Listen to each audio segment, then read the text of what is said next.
안녕하세요. 살면서 누구나 한 번쯤은 내 인생에 대한 어떤 계획이 있을까?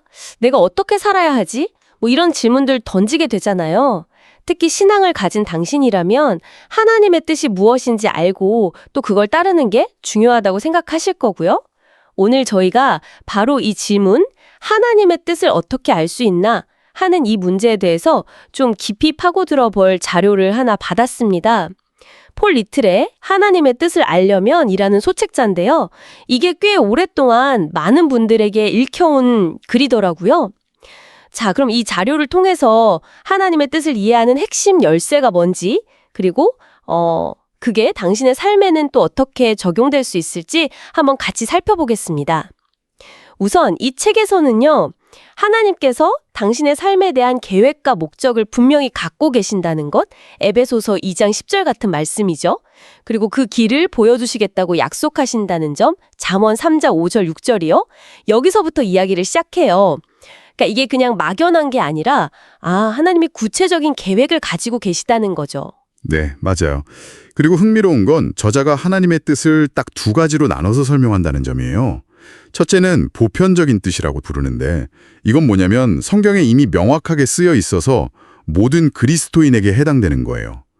예를 들면 복음을 전파하라거나 마 28장 19에서 20, 그리스도를 닮아가라 롬 8장 29, 뭐 이런 거요. 그리고 또 불신자와 결혼하지 말라 고 64 같은 것도 있겠죠.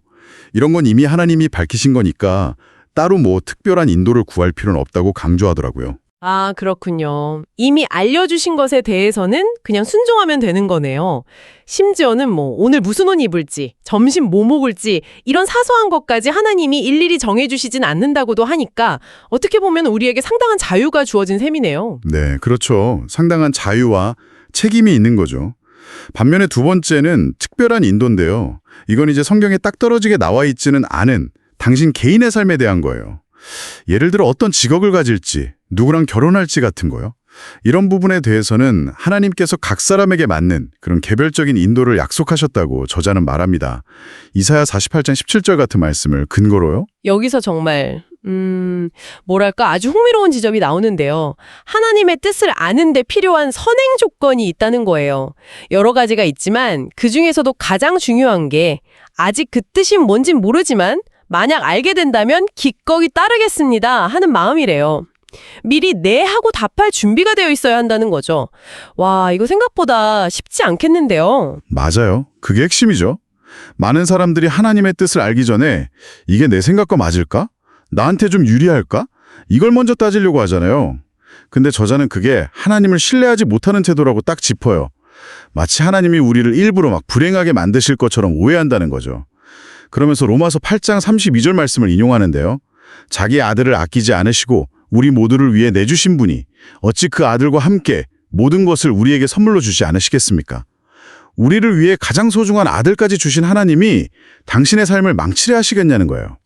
오히려 하나님의 뜻은 우리가 억지로 따라야 하는 부담스러운 게 아니라 우리에게 가장 좋은 것이라는 그런 관점의 전환이 필요하다고 말합니다. 아하, 그렇군요. 관점의 전환. 하나님을 신뢰하는 마음이 기본이라는 거네요. 그럼 구체적으로 하나님은 어떻게 우리를 인도하실까요? 책에서는 4가지 방법을 이야기하던데요. 네, 4가지 통로를 제시하죠. 첫째는 당연히 하나님의 말씀, 성경입니다. 삶의 원리나 명령들이 기준이 되는 거죠. 둘째는 기도 중에 주시는 확신이에요. 성령께서 주시는 내적인 평안함이나 어떤 분명함 같은 건데 이게 그냥 변덕스러운 감정은 아니어야 하고요. 감정과는 다르다. 네. 셋째는 우리가 처한 환경입니다. 근데 여기서 좀 재밌는 게 환경은 주로 가능성을 닫는 쪽으로 작용하는 경우가 많다고 봐요. 그러니까 어떤 문이 열려 있다고 해서 그게 무조건 하나님의 뜻은 아닐 수도 있다는 거죠. 세워놓은 차는 조종할 수 없다는 비유를 쓰는데 우리가 일단 믿음으로 움직이기 시작할 때 하나님께서 방향을 잡아주신다는 의미로도 볼 수 있겠죠? 그렇군요. 움직여야 조종이 가능하다. 네. 그리고 넷째는 영적으로 성숙한 다른 그리스도인들의 조언입니다. 객관적인 시각이나 지혜를 얻는 데 도움이 되죠. 그럼 이 4가지, 그러니까 말씀, 기도, 환경, 조언, 이 요소들이 다 같은 방향을 가리킬 때 그게 하나님의 인도일 가능성이 높다, 이렇게 보는 거군요. 네, 그렇습니다. 어느 한 가지만 보고 판단하는 건 좀 위험할 수 있고요. 특히 환경 해석에만 너무 의존하는 경향을 좀 경계해야 한다고 말해요. 우리가 상황을 볼 때 자꾸 내 입장에서만 해석하기 쉬우니까 하나님의 관점에서 보려는 노력이 필요하다는 거죠.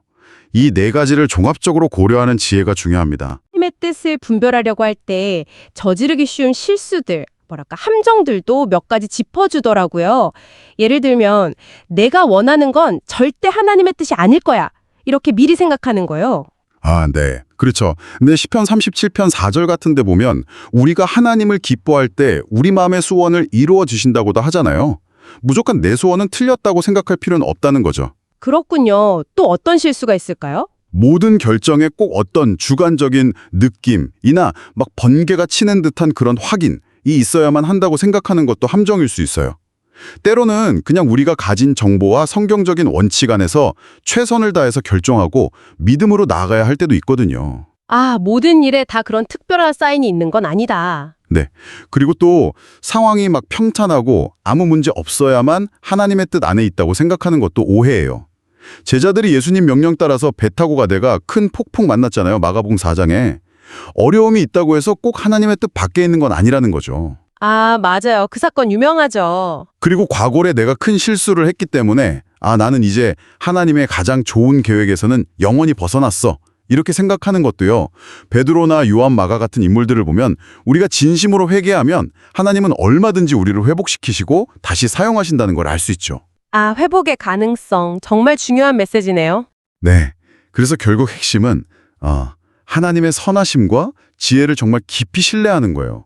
그리고 이미 성경을 통해 명확히 알려주신 뜻에는 즉각 순종하고 아직 잘 모르는 길에 대해서는 열린 마음으로 기도하고 말씀 보고 또 공동체의 지혜도 구하고 환경도 분별력 있게 해석하고 이런 통합적인 과정 속에서 하나님의 인도를 경험하게 된다는 겁니다. 오늘 저희가 폴리틀의 통찰을 통해서 하나님의 뜻이라는 이 깊은 주제를 좀 함께 다뤄봤는데요. 듣고 보니 하나님의 뜻이라는 게 무슨 숨겨진 보물지도 찾아내듯이 하는 그런 비밀스러운 게 아니라 어쩌면 하나님을 신뢰하고 그 말씀에 순종하면서 그냥 매일매일 함께 걸어가는 그 여정 자체가 아닐까 하는 생각이 드네요. 맞아요. 그 신뢰가 가장 중요해요. 이미 알려주신 뜻에 순종하는 그 작은 발걸음들이 모여서 당신의 삶이라는 큰 그림을 만들어가는 게 아닐까 싶습니다. 그리고 꼭 기억해야 할 것은 하나님은 당신을 막 시험에 들게 하거나 일부러 어렵게 만드시려는 분이 아니라 당신에게 가장 좋은 길로 인도하기 원하시는 사랑의 아버지라는 사실이에요.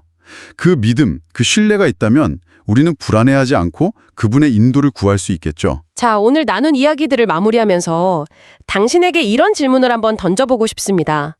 만약 하나님의 뜻이 완성된 청사진을 한 번에 딱 보여주는 게 아니라 매일의 신뢰와 순종을 통해서 한 걸음씩 나아가는 그런 여정이라면 오늘은 당신의 삶에서 하나님께서 이미 성경을 통해 명확하게 보여주신 뜻, 예를 들면 용서하는 것, 정직하게 행하는 것, 감사하는 것 같은 그런 것들 중에 어떤 작은 순종 하나를 실천해 볼 수 있을까요?